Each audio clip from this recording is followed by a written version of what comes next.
You think you read the room, but the room already read you first. Your calm is not stable. It is being quietly tested right now. If you want to stay unshaken, learn the signals before they own you. Most people believe emotional intelligence means being nice, being smooth, being liked. That is a weak definition because it depends on other people giving you permission to feel in control. The sharper definition is private, and it feels colder at first. Emotional intelligence is the ability to notice your internal shift before it becomes an external reaction. It is the skill of catching the moment your attention gets pulled, your ego gets touched, your fear gets invited. You do not need to dominate anyone. You need to protect your mind from silent steering. There is a mindset hidden under power psychology that stays safe and clean when used correctly. It does not teach you cruelty. It teaches you precision. It treats emotions like data, not like commands. It treats other people like weather, not like judges. You can respect them without surrendering to them. You can listen without absorbing. You can respond without being trained. The first secret is that the room is never neutral. Every social space has invisible gravity. Someone is always trying to pull attention toward their frame. A frame is the meaning layer behind words. It decides what is important, what is funny, what is shameful, what is urgent. If you do not notice the frame, you will react inside it. And when you react inside someone else's frame, you become easier to move. You never notice this, but most tests are not direct attacks. They are small probes. A probe is designed to measure where your emotional edges are. If the probe works, it becomes a handle. If it fails, it disappears like it never happened. This is why many people feel confused after certain conversations. Nothing obvious happened, yet they feel smaller, louder, guilty, or thirsty to prove themselves. That confusion is not random. It is the aftertaste of a probe. A probe usually aims at one of four buttons: approval, status, certainty, and belonging. Approval is the need to be seen as good. Status is the need to be seen as important. Certainty is the need to feel safe through clear outcomes. Belonging is the need to feel included. None of these needs are bad. The problem starts when they become automatic. The moment a need becomes automatic, it becomes predictable. And the moment you are predictable, you can be guided without force. The manual begins with a brutal idea. Your reactions are rehearsed patterns. You did not choose most of them. You inherited them, absorbed them, and practiced them until they felt like you. The room can trigger those patterns with very little effort. This is why two people can hear the same words and feel different emotions. The words are not the power. The trigger is the power. The most important skill is not reading other people first. It is reading your own shift first. Your body always reports before your mind explains. Your breath changes, your jaw tightens, your eyes lock, your voice speed changes. You start preparing a speech inside your head. You start collecting proof. You start imagining how you look. That is the moment the test begins, not when they speak, but when you change. There is a rule that keeps you calm when people test you. Delay your conclusion, but not your awareness. Most people do the opposite. They conclude fast and stay unaware. They decide this person disrespected me. They decide I must defend myself. They decide I must win. That decision happens in seconds and it feels like strength. But it is only speed. Speed is not power if it is borrowed. The clean version of calm is not silence. It is choice. Calm means you can feel the pressure and still pick the next move. Calm means you can notice an emotional pull and not chase it. Calm means you can pause without apologizing. This pause is not passive. It is an active refusal to be rushed into a frame. To read the room like a smart mind, you must understand the room's economy. Attention is currency. Certainty is currency. Emotional energy is currency. People trade these without admitting it. Someone offers drama to buy attention. Someone offers confidence to buy trust. Someone offers praise to buy compliance. Someone offers confusion to buy control. Once you see the trades, you stop taking them personally. You start seeing them as techniques. There is a common technique that looks like casual talk but acts like a leash. It is the forced pace. The other person speaks quickly, interrupts lightly, changes topics fast, asks back-to-back questions, or adds playful pressure. The goal is not information. The goal is to make you chase. Chasing creates a subtle lower position because you are responding instead of steering.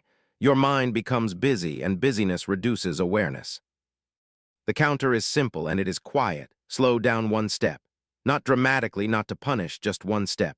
Breathe lower. Answer fewer words. Let a small silence appear. Most people fear silence because it feels like losing, but silence is not losing. Silence is a mirror. It shows who needs control more. When you add a calm pause, the forced pace often collapses. You will see impatience, extra explanation, or a sudden joke. Those are tells. A tell is an uncontrolled reaction that reveals the hidden goal. Another technique is the soft insult disguised as humor. It is designed to test your need for status. If you laugh too hard, you accept the frame. If you fight too hard, you look insecure. If you freeze, you look uncertain. The trap is that each common reaction feeds the tester. The way out is to refuse the frame entirely. You do not defend your worth, you redirect the meaning. The safest redirection uses clarity, not aggression. You can respond with a simple question that forces the other person to own their meaning. You can say, "What do you mean by that?" You can say, "Explain that." You can say, "I am not sure I follow." These sentences do not attack. They remove the fog. Fog is where manipulation breathes. Clarity is where it dies. There is a deeper reason this works. Many testing behaviors depend on deniability. They want impact without accountability. When you request clarity, you remove deniability. They must either retreat or commit. If they retreat, the test failed. If they commit, the room now sees the move clearly. Either way, you regain ground without dominating. Another technique is the false intimacy. It looks like quick bonding, shared secrets, fast trust. Someone speaks warmly, mirrors your words, agrees quickly, and offers personal details early. It feels good because belonging is a strong button, but fast intimacy can be a shortcut to influence. The hidden goal is not connection. The hidden goal is access. The counter is not coldness. The counter is pacing. You can accept warmth while keeping boundaries. You can listen without confessing. You can appreciate without committing. You can say, "I hear you." You can say, "That makes sense." But you avoid giving away your leverage too early. Leverage is not power over others. Leverage is power over your own choices. It is what keeps you from being pulled by guilt, urgency, or flattery. Flattery is another test, and most people fail it happily. Flattery is not always fake, but it is often timed. It appears right before a request or right before a push. It aims at your approval button. If your identity depends on being seen as smart, kind, tough, or special, flattery can steer you. The moment you accept the compliment as a duty, you become easy to direct. The counter is internal validation. You accept the compliment politely, but you do not let it define your next action. You separate who you are from what they say you are. You can say, "Thank you." Then you pause. You decide based on values, not on applause. That pause again is the real protection. Now you should notice a pattern. Every counter move is about keeping your mind inside your own frame. The room will always offer frames. Some frames are healthy, some frames are traps. Your job is not to fight every frame. Your job is to choose the frame you live in, and you can only choose if you see the frame. So how do you see it quickly? You watch for emotional spikes. Any sudden shame, urgency, pride, fear, or need to explain is a signal. Spikes are not proof that someone is bad. Spikes are proof that something in you got touched.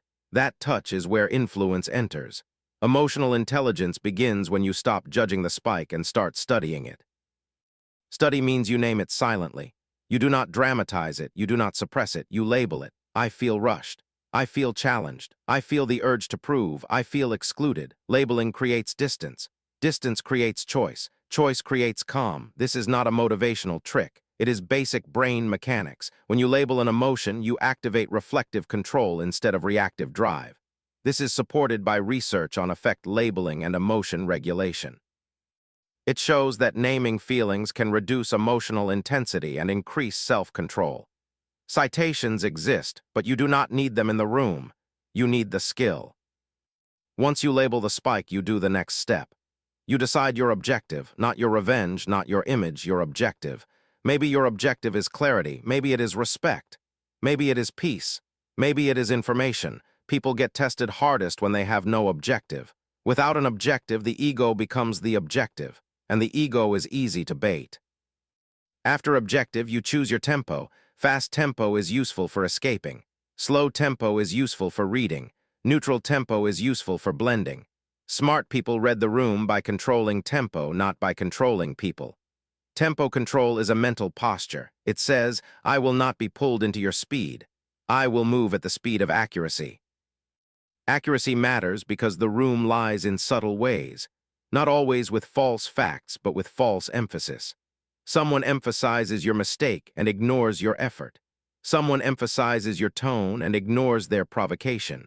Someone emphasizes urgency to bypass your judgment. Emphasis is a weapon because the mind follows what feels important. To resist false emphasis, you use a simple internal question. What is the real topic right now? Not the words, the real topic. Is the real topic your competence? Is it your loyalty? Is it your boundaries? Is it your values? When you ask this, you shift from surface to structure. Structure is where power psychology becomes safe. You stop attacking people and start analyzing patterns. Here is another hidden pattern. People often test you through micro-confusion. They mix praise with critique. They give unclear instructions. They change their standard. They act warm, then cold. The goal is to make you seek stability from them. When you seek stability from them, they become your emotional manager. That is a silent form of control. The counter is to create your own stability. You hold a consistent tone. You ask clear questions. You summarize what you heard. You confirm the next step. You refuse to guess their mood. You refuse to dance for a signal. Consistency is calm power. It is boring to unstable people, and that is why it works. You might think this sounds like being distant. It is not distance, it is dignity. You can be kind and still be unmovable. You can be open and still be untrainable. The key is to stop making your nervous system available to every signal. A clean mind also understands one uncomfortable truth. Some people do not want resolution. They want reaction. Your anger feeds them. Your apology feeds them. Your explanation feeds them. Your panic feeds them. Reaction is their reward. If you keep rewarding them, they will keep testing. If you stop rewarding them, they must change tactics. How do you stop rewarding without becoming cold? You respond to content, not to provocation. You answer the question, not the tone. You address the issue, not the bait. You keep your voice steady. You keep your words simple. You do not over-explain. Over-explaining is usually a sign of fear, and fear invites pressure. You will notice another internal trap here. When someone tests you, your mind wants a clean label. Friend or enemy, safe or unsafe, respectful or disrespectful. Labeling feels like control, but early labels are often wrong. Smart reading is delayed certainty. You stay alert without becoming paranoid. You stay open without becoming naive. That balance is the real intelligence. And now comes the part most people avoid. Your calm will be attacked through your identity. Not through facts, but through what you believe you are. If you see yourself as the helpful one, you will be tested with guilt. If you see yourself as the strong one, you will be tested with disrespect. If you see yourself as the smart one, you will be tested with confusion.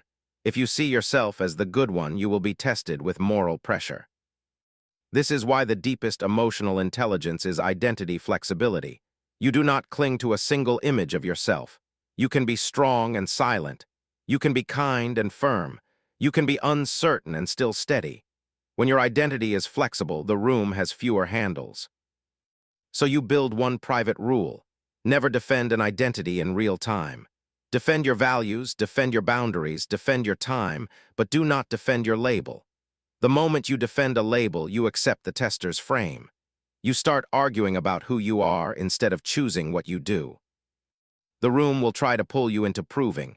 Proving is exhausting. Proving is endless. Proving never satisfies the person who benefits from your insecurity.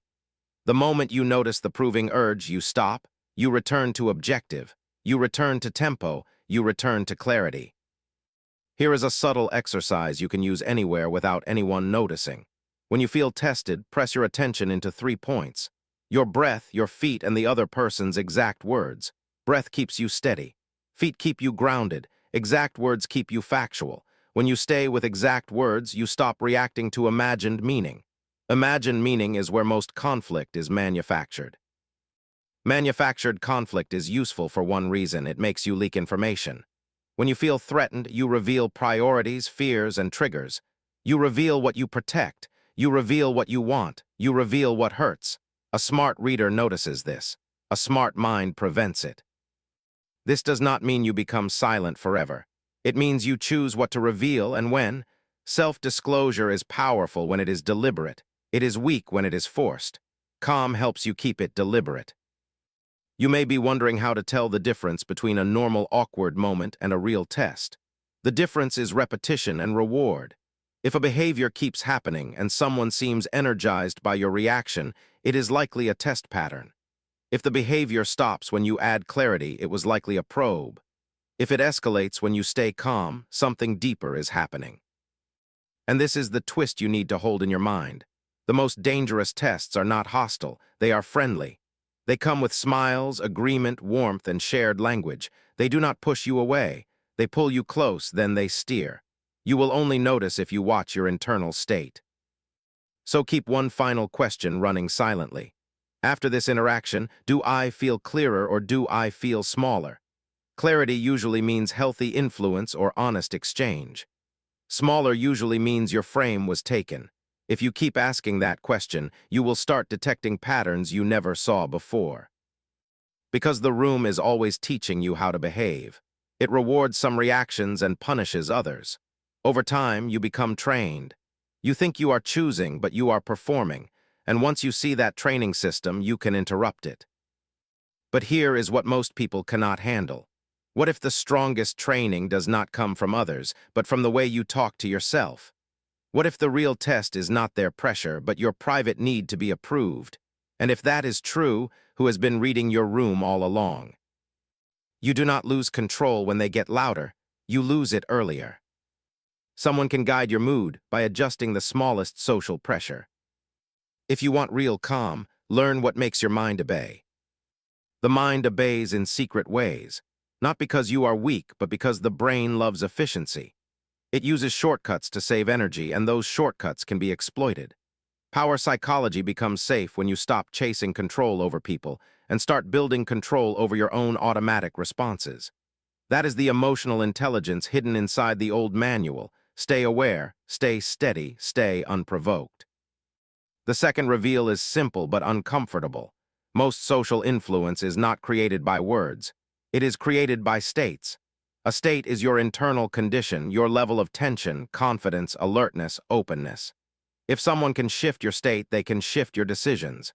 They do not need to persuade you. They just need to tilt your nervous system. This is why calm matters so much. Calm is not a mood, it is a shield. Calm blocks state changes from becoming behavior changes. Without calm, you become a remote-controlled version of yourself. With calm, you become readable but not movable. There are three main ways people try to shift your state: pressure, confusion, and emotional contagion. Pressure pushes you into speed. Confusion pushes you into doubt. Emotional contagion pulls you into their feeling as if it is yours. You can stay respectful and still refuse all three. Pressure often hides inside urgency. Someone acts like time is running out. Someone demands an answer now. Someone treats your pause as a problem.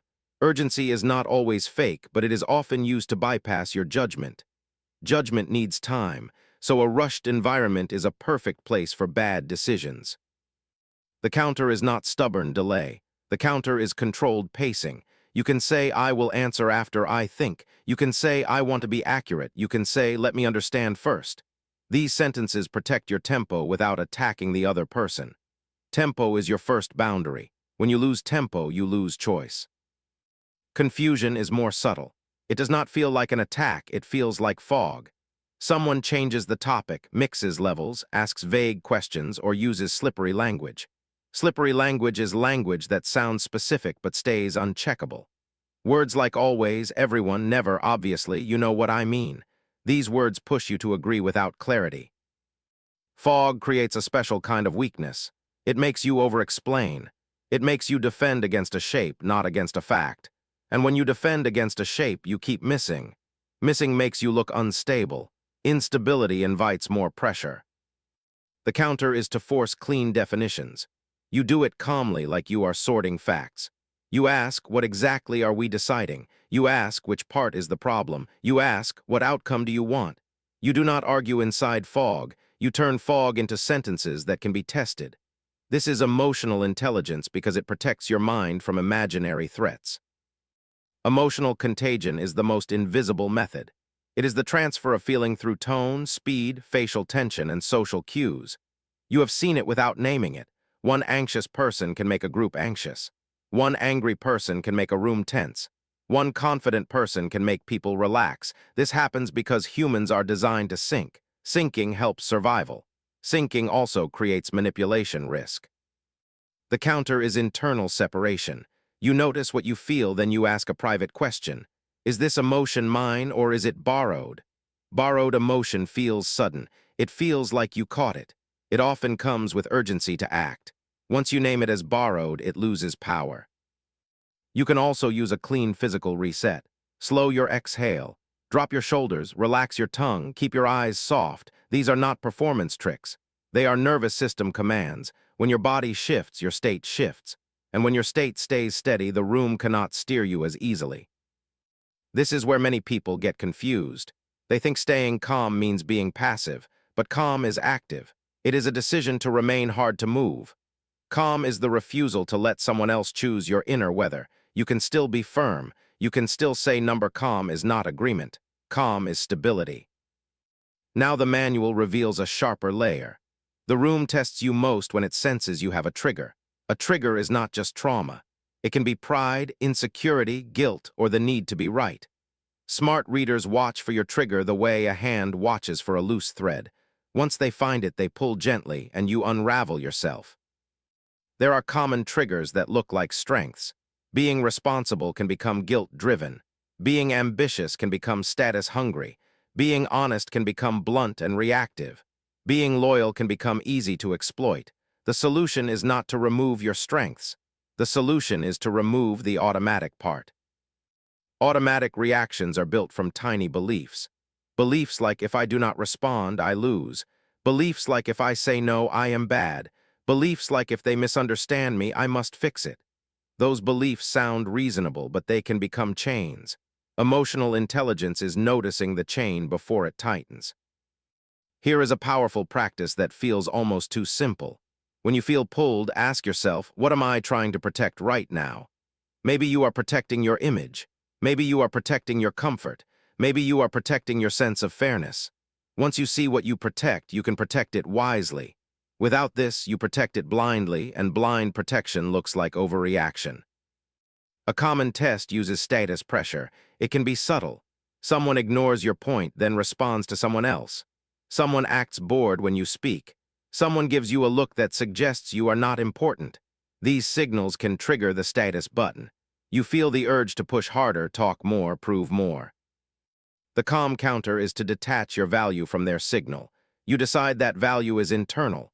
Then you choose a clean move. You can summarize once, then stop. You can ask for a direct response. You can redirect to facts. You can also choose to disengage without drama. Disengagement is not weakness. It is refusal to play a low-quality game. Another test uses moral pressure. It targets approval and belonging. Someone implies you are selfish if you set a boundary. Someone implies you are cold if you do not comply. Moral pressure works because it threatens your identity as a good person. The trap is that you start proving goodness instead of choosing wisely. The counter is values clarity. You separate kindness from compliance. You can be kind and still say no. You can care and still protect your limits. You can say, I understand, and my answer is still no. You can say, I respect your view, and I will choose differently. You do not argue about your goodness. You act from your values and let the label float away. Another test uses confusion about your intent. Someone says, why are you acting like that? Someone suggests you are angry when you are calm. Someone suggests you are insecure when you are simply careful. This is a framing move. If you accept the frame, you start defending your inner world. Defending your inner world in public is exhausting. It also gives information. The counter is to return to observable facts. You can say, here is what I said. You can say, here is what I will do. You can say, if you want clarity, ask directly. You keep it behavioral. You refuse to debate mind-reading claims. When you debate mind-reading claims, you lose because the topic cannot be proven. There is a hidden reason this matters. Control often depends on getting you into the wrong arena. The wrong arena is where you cannot win because the rules are unclear.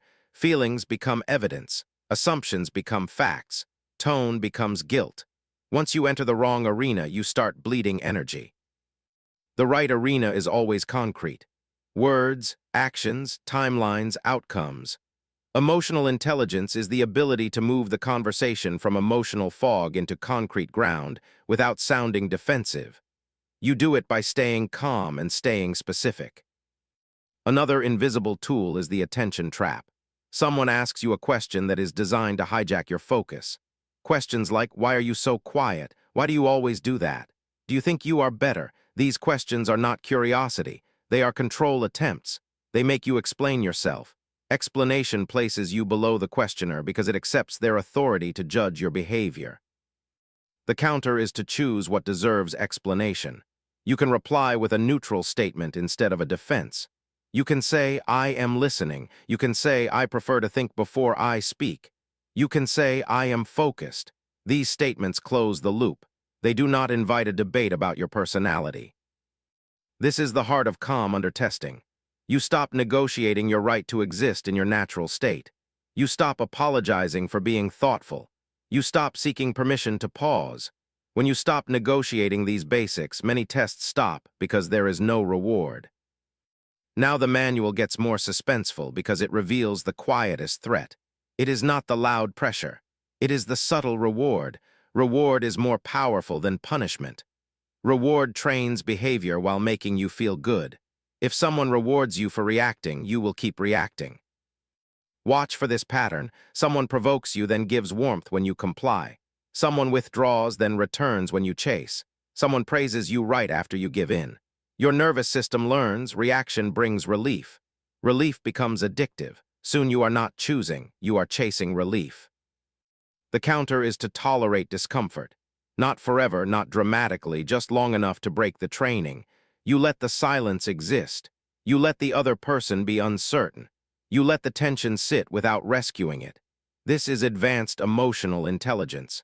It is the ability to sit in mild discomfort without turning it into a performance. You might notice a fear rising here. Fear of losing connection, fear of being disliked, fear of conflict. These fears are normal, but the room can weaponize them. If you want to read the room, you must read your fear. Fear is the loudest translator of signals. It turns neutral faces into threats. It turns questions into attacks. It turns pauses into rejection. So you apply a clean filter. You ask, what evidence do I have? You separate facts from interpretations. Facts are observable. Interpretations are stories in your mind. When you confuse interpretations for facts, your calm disappears. When you separate them, your calm returns. This is why the smartest people often look slow. They are not slow. They are filtering. They refuse to let interpretation become law. They wait for enough evidence. That waiting is not weakness. It is discipline. Discipline also means you control your output. You control your voice volume. You control your facial tension. You control your word count. Word count matters because excessive words often leak neediness. Neediness invites pressure. Fewer words with clear meaning signal self-possession. Self-possession is the true power in this mindset. It is the ability to hold your internal line. People sense it. Some will respect it. Some will test it harder. The testing does not mean you are wrong. It means you are not easy. Now you should learn a technique that looks like nothing but changes everything. It is called the neutral mirror. When someone pushes a frame, you reflect the content without absorbing the emotion. You repeat the key point in calm words. You remove the heat. You can say you want an answer now. You can say you feel disappointed. You can say you disagree with my choice. Then you pause. This does three things. It shows you heard them. It lowers emotional intensity. It forces them to face their own signal. Many people escalate because they feel unheard. The neutral mirror removes that excuse. If they still escalate, the room becomes clearer. You are not fighting them. You are exposing the pattern. Exposure is the safest form of power. It does not harm anyone. It does not humiliate. It simply removes the mask from the move. Once a move is seen, it loses strength. And now the deeper twist. Some of the strongest tests are not aimed at your emotions. They are aimed at your attention. Attention is your life force. If someone can keep you focused on their reactions, their approval, their mood, they can keep you small without ever insulting you. You will start checking their face too much. You will start adjusting your words too much. You will start feeling responsible for their comfort. This is not kindness. This is captivity. The counter is to return attention to your mission. Your mission can be simple: communicate clearly, keep respect, protect boundaries, gather information. When attention stays on mission, you stay free. When attention stays on their mood, you become managed. So the second part ends with a question that should make you uneasy. If your calm depends on other people acting calm, then who is actually controlling you? You believe you choose your responses, but many are chosen for you. They do not need to command you, they only need to shape your options. If you want freedom, learn how invisible control really works. In the deeper layer of emotional intelligence, control rarely looks like control. It looks like normal conversation. It looks like concern. It looks like logic. It looks like a simple request. And that is why it works. The mind obeys what feels reasonable, especially when the cost of refusing feels socially dangerous. The third reveal is about options. Whoever shapes your options shapes your behavior. This is not domination. It is design. When someone presents only two choices, both of which benefit them, your freedom becomes a performance. When someone makes one option feel shameful, you will avoid it even if it is wise. When someone makes one option feel urgent, you will pick it before you can think. This is the quiet trap, the false choice. It sounds like fairness, but it is a cage. You hear things like, "Are you with me or against me? Do you want peace or do you want drama? Are you going to be mature or emotional?" Each line forces you into a frame where refusing looks bad. The counter is to create a third option. You do not argue inside the false choice. You step outside it. You can say, "I do not accept those as the only options." You can say, "There is another way to handle this." You can say, "We can pause and return with clarity." You are not being difficult. You are restoring reality. Restoring reality is the foundation of safe power psychology. The goal is not to win. The goal is to stay untrained. False choices are training tools. They reward compliance and punish reflection. Another tool is the moving standard. You meet the expectation, then the expectation changes. You fix the issue, then a new issue appears. You give proof, then your proof is called not enough. This pattern keeps you chasing. Chasing creates fatigue. Fatigue creates mistakes. Mistakes create guilt. Guilt creates control. You may have seen this pattern without naming it. It feels like running on a treadmill that speeds up each time you adjust. The hidden purpose is not improvement. The hidden purpose is dependence. If you always feel behind, you will accept guidance from whoever claims authority. The counter is to lock the standard in words. You ask for specifics. You summarize agreements. You define what success looks like. You can say what exactly would count as resolved. You can say, "Let us agree on the outcome first." These sentences sound calm, but they remove a major control lever. Another subtle method is the loaded question. It carries an accusation inside it. Questions like, "Why are you so defensive? Why do you always avoid responsibility? Why can you never just be honest?" If you answer directly, you accept the accusation. You start defending a label, and the room forgets the real topic. The counter is to reject the load and keep the question clean. You can say, "I am open to feedback. What specific behavior do you mean?" You can say, "I will answer, but I will not accept that framing." You can say, "Ask me a direct question without the label." Notice the technique. You are not attacking. You are cleaning the language. Language cleaning is emotional intelligence because it protects you from emotional traps disguised as logic. It also protects the other person from their own impulses. Clarity is respectful, even when it is firm. Now comes a more dangerous tool, selective memory. Someone remembers your mistakes and forgets your effort. Someone remembers what you said and forgets what they said. Someone repeats a version of events that benefits them with full confidence. This is not always intentional, but it creates the same pressure. You begin to doubt yourself. Doubt makes you easier to steer. The counter is documentation in your mind. You do not need papers, you need structure. When something important happens, you name the key points. What was said, what was agreed, what changed, what is next. Then you repeat it calmly when needed. You can say, "Here is what I understood." You can say, "This is what I remember agreeing to." You keep your tone neutral because emotion invites debate. Debate is often the goal. Debate keeps you inside their arena. While you debate the past, you lose control of the present. The smartest move is to return to current reality. You can say, regardless of how we remember it, what do we do now? This is not surrender. It is refusal to be trapped. Another method is the spotlight switch. Someone shifts the focus from the issue to you. You bring up a problem and suddenly your tone is the problem. Your timing is the problem. Your personality is the problem. The original issue disappears, replaced by a discussion about your character.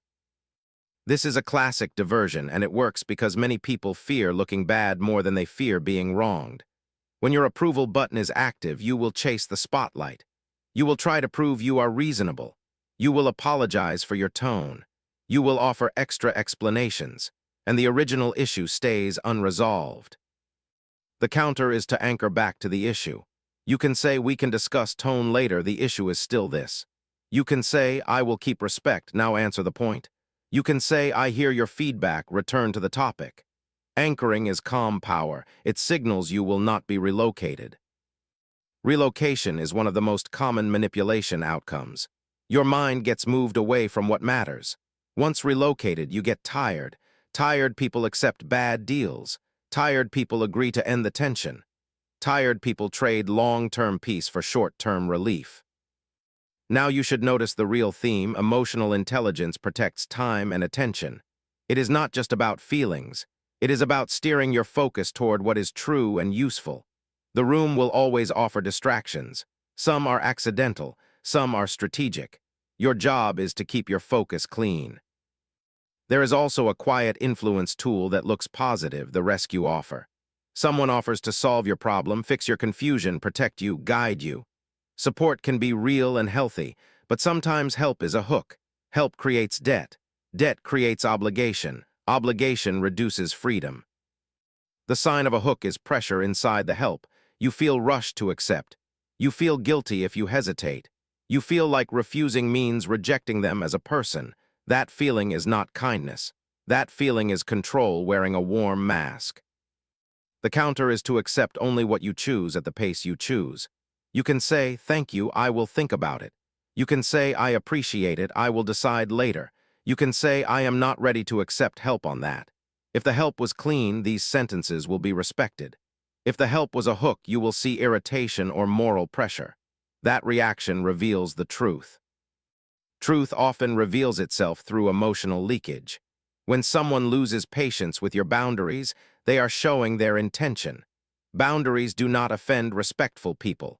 Boundaries only offend people who plan to cross them. Now the manual moves into a sharper area, reputation control. Someone hints about what others think. Someone says people are saying things. Someone suggests you might look bad. This triggers belonging and status at once.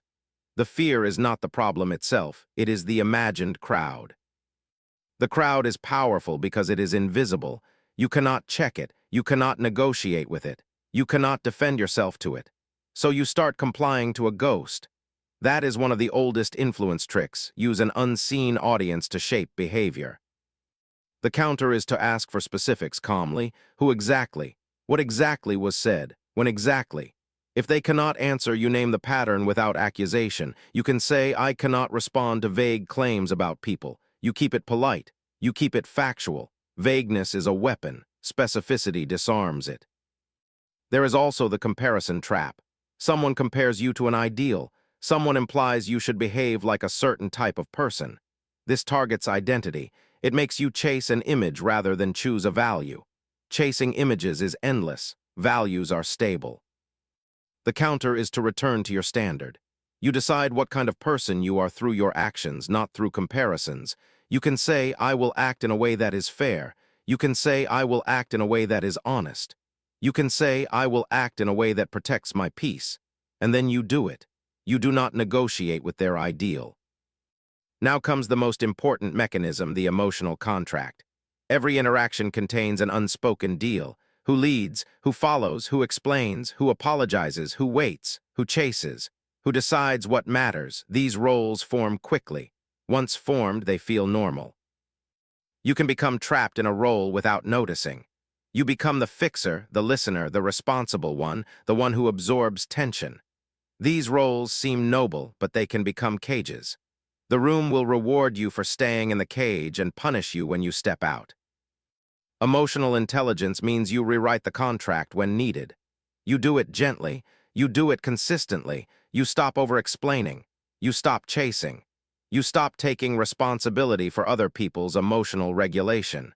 You still show respect, but you do not carry their mood. Carrying their mood is the silent drain. If you keep managing someone else's comfort, you lose your own. And then you wonder why you feel tired after simple interactions. Fatigue is a signal. It often means you were doing emotional labor that was never yours. So you practice a quiet boundary emotional ownership. You allow others to feel what they feel. You do not rush to fix it. You do not accept blame for it. You do not adopt it as your duty. You can say, I understand you feel that way. You can say, I can see this matters to you, and you stop there. You do not surrender your center. This makes some people uncomfortable because they are used to you moving. They are used to your quick apology. They are used to your quick reassurance. When you stop, they may escalate. Escalation is information. It tells you how dependent they were on your reaction. Now the suspense deepens because the manual reveals a dangerous confusion. Many people think empathy means absorbing. It does not. Empathy means understanding without merging. Merging is when their emotion becomes your command. Understanding is when their emotion becomes your data. Data helps you choose the right response. Command forces you to react. If you can keep emotions as data, you can stay kind and calm at the same time. There is a final technique in this part, the exit line. An exit line is a short sentence that ends a loop without aggression. Loops are repeated arguments, repeated guilt, repeated vague pressure. Loops waste your attention. Loops are where training happens. Good exit lines are simple. I have answered that. I will not discuss this in this way. I will continue when we are respectful. I will decide and let you know. Each line is a closed door, not a slam. Closed doors protect peace. If you use an exit line and someone tries to reopen the loop, you do not add new material. You repeat the same line with the same calm. Repetition is strength. New material is leakage. Leakage gives them more angles. Repetition removes angles. This is the third reveal. Freedom is not loud. It is steady. It is the ability to hold your frame when others offer you traps that look like normal talk. And now a question that should keep your mind awake. If someone can shape your options with a few sentences, how many of your past choices were never truly yours? You can feel calm and still be controlled. That is the final trap. Real freedom starts when you stop needing certain reactions from others. If you want to stay untouchable, you must change what you reward. The last part of this manual is not about tactics. It is about training, because the room trains you every day and you train the room back, even when you think nothing is happening. Influence is a system of rewards and costs. Whoever controls the reward controls the pattern. If you change what you reward, you change the power dynamic without ever fighting. This is the clean version of power psychology. You do not dominate. You do not punish. You simply stop feeding what harms your peace and you start feeding what protects it. Your emotional intelligence becomes a quiet authority, the kind that does not need applause. The first training principle is this: do not reward disrespect with extra energy. Many people reward disrespect accidentally. They argue harder, they explain longer, they raise their voice, they chase fairness. Each reaction adds energy to the disrespect. Energy is attention, and attention is the payment. The alternative is calm reduction. You reduce words, you reduce emotion, you reduce availability, you keep your respect, but you remove the reward. You respond to what is useful and you ignore what is bait. Ignoring bait is not denial, it is selection. Selection is how smart minds read the room, not by noticing everything, but by choosing what matters. A room can throw 10 signals at you. You only need to answer 2. The rest can pass through you like noise. When you do this, you become difficult to steer because you are not easily distracted. The second principle is stable standards. You treat your own rules as real, not rigid but consistent. If you accept a boundary one day and drop it the next day, you train others to keep pushing. Inconsistency is an invitation. It says, try again, the door might open. Consistency does not require anger. It requires repetition. If you say no, keep it no. If you say later, keep it later. If you say you will respond after thinking, actually do it. Your actions must match your words because your nervous system learns from outcomes, not from intentions. This is how you stay calm when people test you. You stop treating every test as a personal moment. You treat it as data about patterns. The test is information about what they try, what they respect, what they repeat. When you see it as data, you stop feeling chased. The third principle is emotional boundaries. Not physical distance, emotional distance. Emotional distance means you allow the other person to have their feelings without making them your assignment. You can be kind without taking responsibility for their discomfort. This is where many people fail because they confuse compassion with surrender. Surrender looks polite, but it feels draining. Compassion feels warm, but it stays clear. Compassion says, I see you. Surrender says, I will become what you need so you stop pressuring me. The difference is your center. If you lose your center, you are not being kind, you are being managed. The fourth principle is deliberate vulnerability. Emotional intelligence does not mean you never share. It means you choose where and when you share. Forced vulnerability is a leak. Deliberate vulnerability is a bridge. If you share because you feel pressured, you will regret it. If you share because it matches your values, you will feel grounded. One simple rule protects you: never confess under pressure. Pressure is not a safe environment for truth. Pressure turns truth into leverage. Instead, you can say, I will think about that and share later. You are not refusing connection. You are refusing extraction.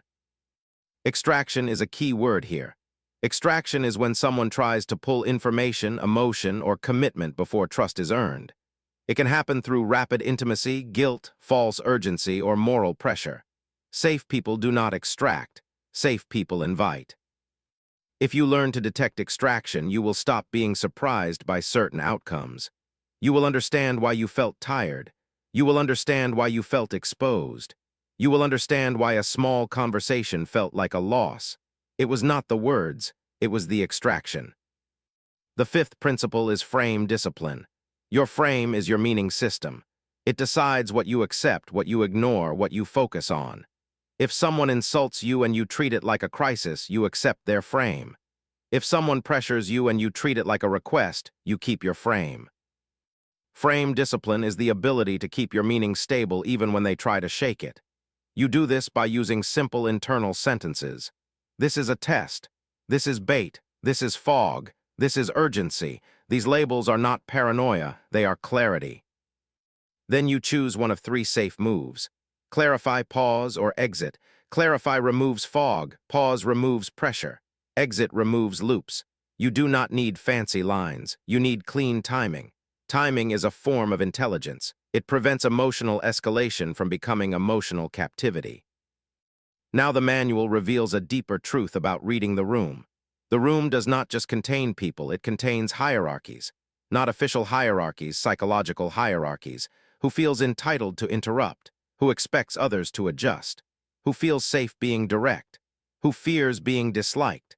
These hierarchies shift based on who is regulating themselves and who is regulating everyone else. If you always regulate everyone else, you become lower in the hidden hierarchy, even if you appear helpful, because you are doing the emotional work that keeps others comfortable. Comfort is valuable. If you give it away for free, you become predictable. The clean solution is shared regulation. You hold your own state and you let others hold theirs. You stop smoothing every tension. You allow small discomfort to exist. Small discomfort is not danger. It is often the doorway to honesty. Honesty is where emotional intelligence becomes real, because manipulation thrives in avoidance. If you avoid discomfort at all costs, you will accept bad frames just to keep peace. But peace built on avoidance is not peace. It is delayed conflict. So you practice calm confrontation. Calm confrontation is not aggression. It is naming reality without heat. You can say, I notice the standard keeps changing. You can say, I notice you are pressuring me to answer now. You can say, I notice the conversation keeps moving away from the issue. These lines are mirrors. They make patterns visible. Visibility changes everything. Many influence attempts depend on invisibility. Once the pattern is named, the room has to deal with it. Even if nothing changes instantly, the spell weakens. The most powerful word in safe power psychology is notice. Notice is the beginning of freedom. Another advanced skill is strategic kindness. This sounds strange, but it is real. Strategic kindness means you give warmth without giving control. You can validate feelings without validating frames. You can say, I see this matters to you. Then you add, and I will still choose this boundary. Warmth plus firmness confuses people who rely on guilt. They expect you to become cold or to surrender. When you do neither, their usual script fails. Scripts are important. Many testing behaviors are scripts: the pressure script, the guilt script, the confusion script, the insult script, the rescue script. Scripts work when you play your assigned role. The moment you stop playing, the script collapses. Collapse often produces a new behavior, either respect or escalation. Escalation is not always evil. Sometimes it is panic. Some people escalate because they never learned healthy influence. They only know pressure. Your calm can teach a new pattern without you teaching a lesson. But you must stay safe and firm. You cannot sacrifice your mental health to educate anyone. This brings the manual to the final training rule. Choose your exposure. Exposure means how much access people have to your time, attention, and emotion. Access should match trust. If access is higher than trust, you will feel drained. If access matches trust, you will feel steady. You can adjust exposure without dramatic exits. You reply slower, you share less, you meet less, you engage less with bait, you invest more in people who respect clarity. This is not punishment, it is alignment. Alignment is the quietest form of power. And now comes the most important inner shift, the one that makes you truly hard to control. You stop needing a specific outcome to feel okay. You stop needing them to understand. You stop needing them to agree. You stop needing them to like your boundary. When you release these needs, your buttons become harder to press. This is the final trap, the need for resolution. The need for resolution makes you chase. It makes you explain. It makes you return to the loop to fix the feeling. Some people use this against you by keeping things unresolved. They keep you thinking, replaying, trying to repair. This keeps your attention tied to them. The counter is acceptance of incomplete closure. You can leave a conversation without finishing it. You can be misunderstood and still be stable. You can allow someone to be upset without rescuing them. This is not coldness. It is emotional maturity. Emotional maturity is not just feeling calm. It is tolerating discomfort without betraying your values. It is choosing long-term peace over short-term relief. It is staying kind without becoming pliable. Now you understand why smart people read the room so well. They are not psychic. They are not cynical. They are trained to watch for frames, probes, and reward systems. They know that influence is always happening, so they choose to influence themselves first. If you want one final compact method to carry from this manual, use this private sequence when you feel tested. Label the feeling. Name the move. Choose the boundary. Hold the tempo. Then decide your exposure. Each step is simple, but together they make you untrainable. And the last psychological twist is this. The most effective manipulation is not when someone makes you angry. It is when someone makes you believe your calm depends on them. So here is the closing question. If you removed their approval completely, would your mind stay just as steady?